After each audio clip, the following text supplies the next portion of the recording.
શું તમે જાણો છો ભોજનમાં રહેલા સ્ટાર્ચ અને ચરબીની હાજરી કેવી રીતે ચેક કરી શકાય? ચાલો જાણીએ. હેલો ફ્રેન્ડ્સ, મારું નામ ચેતન છે અને હું એક ગવર્મેન્ટ પ્રાથમિક શાળામાં પ્રાથમિક શિક્ષક તરીકે કામ કરું છું.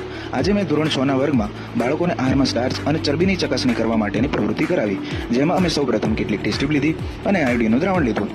ત્યારબાદ મેં રાંધેલા દાળ અને ભાત, ચોખાનો લોટ, બટેકું જેવી વસ્તુઓ લીધી. હવે ટેસ્ટ ટ્યુબમાં આયોડીનનું દ્રાવણ લીધું અને ત્યારબાદ ડ્રોપરની મદદથી આ આયોડીનના દ્રાવણને વારાફરતી દરેક વસ્તુમાં નાખીને અવલોકન કર્યું.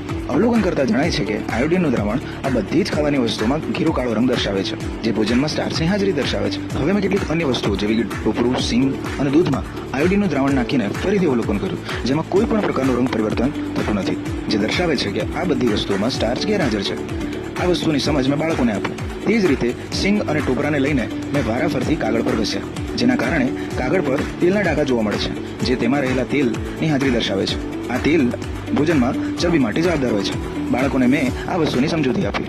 અંતે મારી પાસે રહેલી બધી જ કેમિકલની બોટલો મેં વારાફરતી બાળકોને બતાવી અને દરેક કેમિકલ વિશે બાળકોને સમજૂતી આપી. બાળકોને આ બધી જ પ્રવૃત્તિમાં આજે ખૂબ મજા પડી.